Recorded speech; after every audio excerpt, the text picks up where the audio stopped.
न वफा की बात होगी, न वफा होगी न वफा की बात होगी, अब की मोहब्बत सीजीपीएससी प्री एग्जाम के बाद होगी। रेडियो ऑरेंज 91.9 एफएम से मैं हूं वर्षा। और जैसा कि आपको पता है कि कल का दिन बीत गया, इतवार का दिन बीत गया, और जो सप्ताह चल रहा था इसे हम लोग बोलते हैं लव वीक। हम लोग यंग हैं तो हम लोग बाकी चीज़ों को याद रखें या ना रखें, लेकिन लव वीक को बहुत अच्छे से याद रखते हैं। लेकिन लव के साथ साथ जो बहुत ज़्यादा ज़रूरी होता है, जो हम बोलते हैं कि रोटी कपड़ा और मकान के साथ आज के टाइम पे जो सबसे ज़्यादा ज़रूरी है वो है एक अच्छी लड़की या अच्छा लड़का साथ रखने के लिए अच्छी नौकरी का होना। और सीजीपीएससी एक ऐसा, हम बोल सकते हैं ऐसा संस्थान है, ऐसा एग्ज़ाम है जो हमें बहुत अच्छी नौकरियां देता है। तो सीजीपीएससी प्री का एग्ज़ाम हो चुका था और हम शामिल हो चुके हैं चर्चा में। और आज हमारे साथ चर्चा में साथ में हैं आनंद कुमार सर जो कि जीएस के टीचर हैं, गणेश सर हैं साइंस और हिस्ट्री के टीचर हैं, कोमल सर छत्तीसगढ़ जनरल स्टडीज़ के टीचर हैं। और चर्चा में ये जो फैकल्टीज़ के बारे में हम आपको बता रहे हैं ये कहीं और के नहीं बल्कि कोको कंपटीशन कम्युनिटी के फैकल्टीज़ हैं। कोको छत्तीसगढ़ का एक ऐसा जाना माना नाम है जिसे मैं अगर बताऊं तो शायद आप लोगों को लगेगा अरे तुम क्या ही बताओगे, हम ज़्यादा बेहतर जानते हैं। जी हाँ, आप ज़्यादा बेहतर जान भी सकते हैं इनके बारे में क्योंकि आप इनके स्टूडेंट्स हैं। सर, जैसा कि कल सीजीपीएससी का एग्ज़ाम हो चुका है, प्री का एग्ज़ाम बच्चों ने लिख दिया। अब जैसे कि मैंने बताया कि लव वीक चल रहा है तो हम तो ये नहीं बोल सकते हैं कि कितना कंसंट्रेशन उनका एग्ज़ाम में था और कितना दूसरी चीज़ों में, पर क्या कहना चाहेंगे आप जिस तरह से हमने तैयारियां कराई थी, तो जनरल स्टडीज़ के बारे में आप बताइए। मैम, सबसे पहले तो ये मैं बोलूँगा कि आपने यहाँ पे लव वीक का जिक्र किया। जी जी। तो पीएससी इस बात को समझता है, पीएससी इस बात को इस तरह से समझता है कि अगर दो चीज़ें, कैरियर और मोहब्बत, यानी कि इश्क, जो भी आप प्यार करते हैं, जो चीज़ें कह रहे हैं, इन दो चीज़ों में से अगर आपको चुनना होगा तो क्या चुनेंगे? तो जो एकदम सीरियस एस्पिरेंट होते हैं, जो अपने कैरियर को लेकर बहुत सीरियस होते हैं, वो हमेशा कैरियर चुनेंगे, क्योंकि उसे पता है कि उसे सच्चा मोहब्बत या फिर सच्चा प्यार उसके कैरियर के बाद ही मिलेगा। तो यहाँ पे जो प्रायोरिटी होना चाहिए वो कैरियर होना चाहिए हर किसी के मन में, और हर जो एस्पिरेंट है वो इस बात को बहुत अच्छे तरीके से समझता है। अब हम बात करें कल एग्ज़ाम्स कंप्लीट हो चुका है सीजीपीएससी का, प्रीलिम्स एग्ज़ाम कंप्लीट हो चुका है, यानी कि आप कह सकते हैं कि एक स्टेज जो है वो खत्म हो चुका है आपका। अब यहाँ पर बात ये आता है कि जो कल एग्ज़ाम हुआ है या फिर जो कंडक्ट कराया गया है, तो एक जो कॉमन सीजीपीएससी के साथ में होता है हर साल, ये तो कभी हुआ ही नहीं कि बिना किसी गलती के या मिस्टेक के आयोग एग्ज़ाम कंडक्ट करा रहा है। ये हर साल भी होता है और इस साल भी 4 से 5 क्वेश्चंस में देखने को मिले हैं। हालांकि अगर आप इतने बड़े लेवल पे अगर किसी तरह से एग्ज़ाम कंडक्ट कराते हैं तो मैं आयोग से बोलना भी चाहूँगा कि आप हमेशा ध्यान रखें कि जब आप इतने बड़े लेवल पे एग्ज़ाम कंडक्ट करा रहे हैं, इतने बच्चों के सपने होते हैं, तो इन चीज़ों को ध्यान रखा जाना चाहिए। अब आयोग से हटके अगर हम बच्चों की बात करें तो प्रीवियस ईयर में जो क्वेश्चन पेपर हुआ था और जब पेपर वो देकर आए थे, तो जो बच्चे बहुत सीरियसली मेहनत करते हैं वो सब के सब बहुत ज़्यादा डिमोटिवेटेड थे, फ्रस्ट्रेटेड थे। उससे अगर हम इस साल का कंपेयर करें तो पेपर का लेवल ठीक था, अच्छा था। जिन बच्चों ने जेन्युइनली मेहनत किया था वो पेपर सॉल्व करके आए होंगे। अच्छे खासे पेपर थे, आप यहाँ पे लॉजिकल भी कह सकते हो। और ये बात भी ध्यान देने लायक है कि जो बच्चे शॉर्टकट की तरफ जाते हैं, जैसे जल्दी से एग्जाम को हम क्रैक कर ले गए या किसी शॉर्टकट से नोट्स को उठाकर पढ़ लिए, तो अगर ऐसे बच्चे जो आज से 3 से 4 साल पहले ऐसे प्रीलिम्स का एग्जाम क्रैक करते आए हैं, वो अब नहीं हो सकते। हाँ, और जैसा कि आप जनरल स्टडीज़ पढ़ाते हैं तो बाकी सब्जेक्ट्स की अगर हम बात करें, मैथ्स हो गया, साइंस हो गया, या हिस्ट्री की बात करें, ज्योग्राफी की बात करें हम, तो इनमें तो हमारा एक निश्चित सिलेबस होता है कि ये तय है कि हमको इस पार्ट से ही क्वेश्चंस आने हैं। लेकिन जैसा कि सर जनरल स्टडीज़ लेते हैं, तो जनरल स्टडीज़ मुझे ऐसा लग रहा है कि समुद्र में मोती ढूंढने जैसा है कि जनरल स्टडीज़ में कहाँ से कौन सा क्वेश्चन आएगा इस बात का अंदाजा बिल्कुल भी नहीं लगाया जा सकता है। एग्जैक्टली, ये चीज़ अंदाजा नहीं लगाया जा सकता, लेकिन आयोग आपको एक सिलेबस देता है। जी जी। उस सिलेबस में आपको सब कुछ मेंशन रहता है कि आपको ये पढ़ के जाना है। अब आपका स्मार्ट वे क्या कहता है, आपका हार्डवर्क क्या कहता है, आप उसको कितने लेवल तक तैयार कर रहे हैं। आप जितना बेहतर तैयार करेंगे आप उतना बेहतर क्वेश्चन को सॉल्व कर पाएंगे। इसमें एक चीज़ जो कल का पेपर देखने को मिला, तो जनरल स्टडीज़ की अगर हम टोटल बात कर ले तो उसमें अगर आप देखोगे एक बहुत बड़ी बात है कि अगर आप डायरेक्टली डायनेमिक पार्ट देखेंगे, डायनेमिक पार्ट कहने का मतलब है कि जो चीज़ें बदलती रहती हैं, करंट अफेयर से रिलेटेड, इकोनॉमिक सर्वे हो गया, बजट हो गया, उसमें अगर आप देखेंगे तो 100 क्वेश्चंस में से अराउंड मैंने कैलकुलेट किया 40 to 45 क्वेश्चंस डायनेमिक पार्ट्स, अच्छा। यानी कि करंट अफेयर्स से, इकोनॉमिक सर्वे को ऐड कर लो, बजट को ऐड कर लो, Chhattisgarh current affair, national international current affair. और जो लोग भी करंट अफेयर्स को आज तक ये समझते आए थे या डायनेमिक पार्ट को ये समझते आए थे कि लास्ट के 1 मंथ में हम कवर कर लेंगे या कुछ मैगजीन्स उठा लेंगे, नोट्स उठा लेंगे, कवर कर लेंगे, तो ये पिछले 2-3 साल से ये मिथ जो है आयोग ने खत्म कर दिया है। आप पूरे साल भर मेहनत करेंगे, हर दिन पढ़ेंगे, हर वक्त पढ़ेंगे, तो ही आपका जो पेपर है वो क्रैक हो सकता है और बहुत अच्छे से हो सकता है। तो इसीलिए यहाँ पे अब जो शॉर्टकट वाला जो तरीका है वो बच्चों को छोड़ देना चाहिए। अगर इस मिथ्य में हो तो ये मिथ्य भी तोड़ देना चाहिए कि पहले प्रीलिम्स का प्रिपरेशन कर लेते हैं फिर बाद में मेंस का करेंगे, ये चीज भी हटा देना चाहिए। और अब जो है इंटीग्रेटेड अप्रोच के साथ में ही आपको मेहनत करना होगा, तभी आप इस एग्जाम को क्रैक कर सकते हैं। मतलब यही है कि करत करत अभ्यास के जड़मती होत सुजान और रसरी आवत जाते सिल पर पड़त निशान। Exactly. सर का सीधा से कहना है कि अगर आप शॉर्टकट अपनाना चाहते हैं तो ये तैयारियां इस तरह से नहीं होती हैं बिल्कुल भी। सीजीपीएससी प्री का एग्जाम हो या मेंस का एग्जाम हो, तैयारी आपको एक सही गाइडेंस के तौर पे ही करनी पड़ेगी और उसी से आपकी तैयारियां होंगी।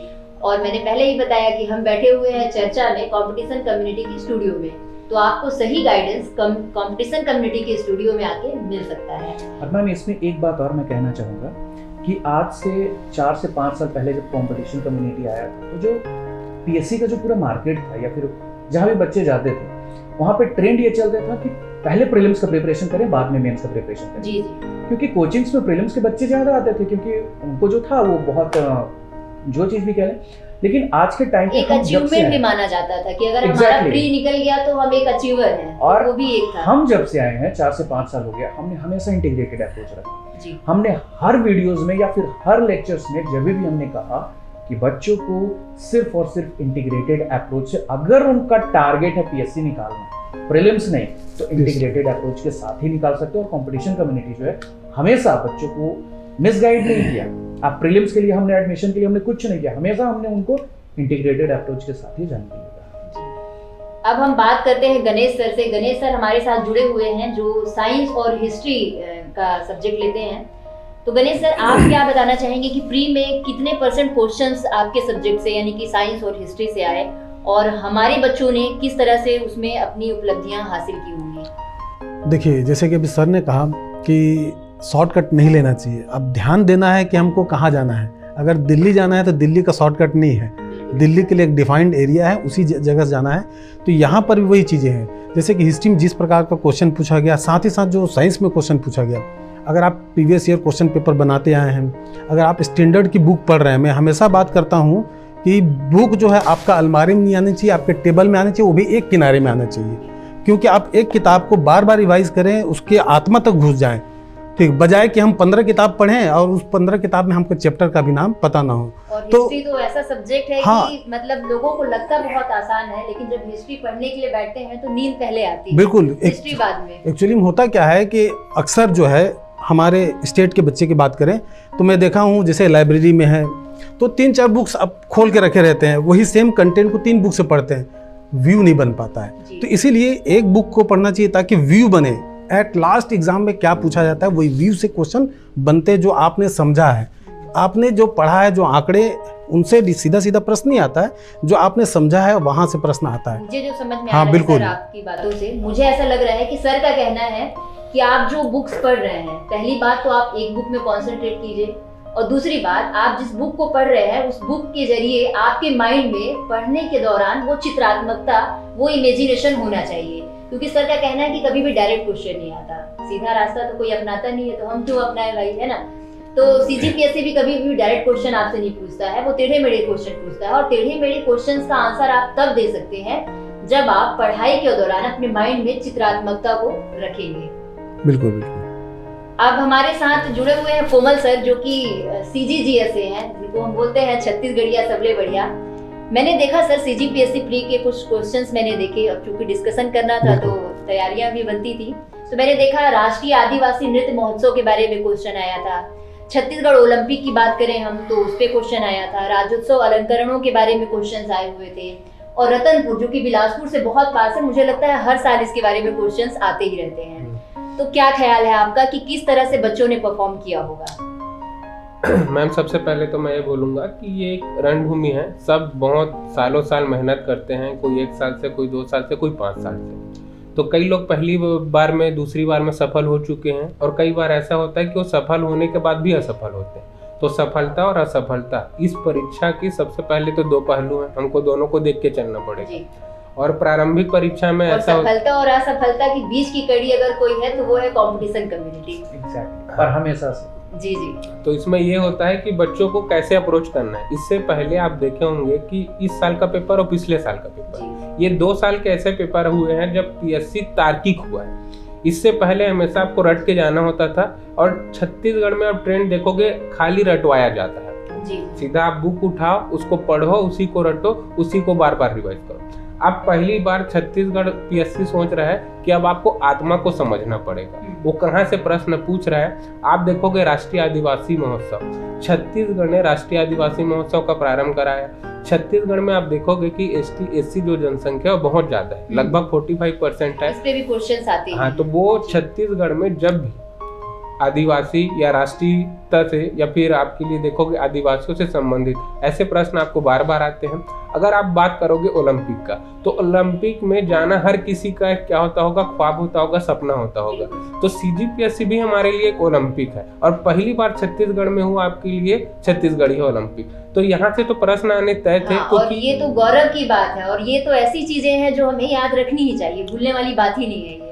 आज के परिवेश में आप देखोगे तो छत्तीसगढ़ी ओलंपिक का थोड़ा सा आपको मैं महत्व बताना चाहता हूँ। आज से आप देखोगे कि लॉकडाउन हुआ, लॉकडाउन में सबको टेक्नोलॉजी का लत लग गया। तो इस समय में हुआ ये कि हम अपनी संस्कृति को भूल गए कि हम हमारे बचपन में कैसे खेलते थे। तो आज जब देखोगे छत्तीसगढ़िया ओलंपिक, ये हमारे माँ बाप जैसे जिन खेलों को खेले हैं या जिन खेलों को हम खेले, उनका आप देखोगे तो पुनर्अभ्यास है। दोबारा चीजों को देखे।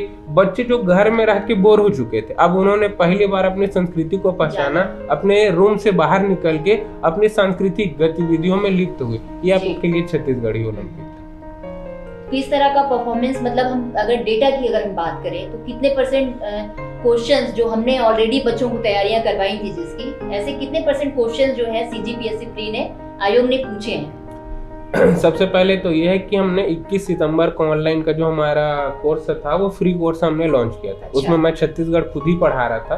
तो इसमें हमने एक नया काम किया। इससे पहले सब रटवाते थे, हमने रटवाने से थोड़ा अलग हुआ। हम कहानी पे चलते थे कि चीजें कैसी बनती हैं, कैसे आपको अप्रोच रखना चाहिए और कैसे आपके प्रश्न आते हैं करके। तो जैसे आपने रतनपुर की बात की, रतनपुर का प्रश्न पिछले साल भी आया था, इस साल भी प्रश्न है। आप देखोगे एक प्रश्न आपके लिए चंपारण से आया था, वो भी आपके लिए एक धर्म संप्रदाय से संबंधित था। तो ये सब चीजें आपको बता रही है कि आपको अब रटना नहीं है। हर प्रश्न आपको कूट में पूछा जा रहा है, और जैसे बच्चे कूट में प्रश्न देखते हैं वो अपने आप में कूट आ जाते हैं। तो ऐसा होता है कि कूट वाले प्रश्न आपको कूट देते हैं। तो आपको चीजों के लिए पहले तैयार होना पड़ेगा कि हमको हमारा अप्रोच कैसे रखना। तो उस अच्छे अप्रोच के साथ आपको बार बार रिवीजन करने की जरूरत है।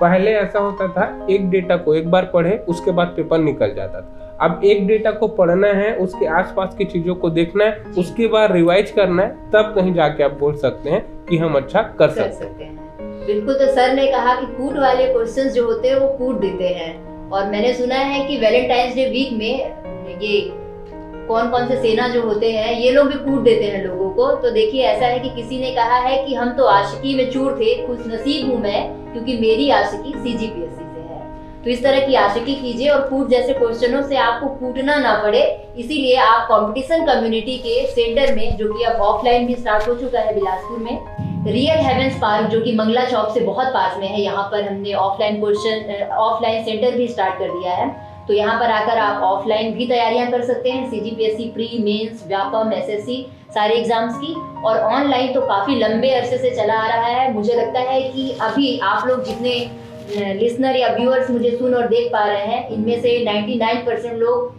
अभी भी सब्सक्राइबर होंगे कंपटीशन कम्युनिटी के। तो बहुत बहुत शुभकामनाएं जिन लोगों ने बहुत अच्छा परफॉर्म किया है CGPSC प्री को लेके, और जिन्हें थोड़ा सा भी डाउट है अभी भी कि कट ऑफ तक जा पाएंगे या नहीं जा पाएंगे, या पार हो पाएंगे या नहीं, तो उनके लिए हमारे पास बहुत अच्छे गाइड्स हैं। कंपटीशन कम्युनिटी के सेंटर में आइए, ऑफलाइन सेंटर में। और जैसा कि सर लोगों ने बताया कि हम रट्टा मार वाले कॉन्सेप्ट में नहीं जाते हैं बिल्कुल भी। तो हम आपको एक कहानी के तौर पे चीज़ों के बारे में बताते हैं ताकि आपको वो चीज़ें याद रहें और आप भी उसे इमेजिनेशन के तौर पे याद रखें। तो जाते जाते बस इतना ही कहेंगे कि तुम्हें हुस्न पर दस्तरस है, मोहब्बत बड़ा जानते हो, तो फिर ये बताओ कि तुम उसकी आंखों के बारे में क्या जानते हो। ये जियोग्राफी, फलसफा, साइकोलॉजी, साइंस, रियाजी वगैरह ये सब जानना भी अहम है, मगर क्या उसके घर का पता जानते हो? तो stay tune to radio orange 91.9 FM, कुछ खट्टा कुछ मीठा।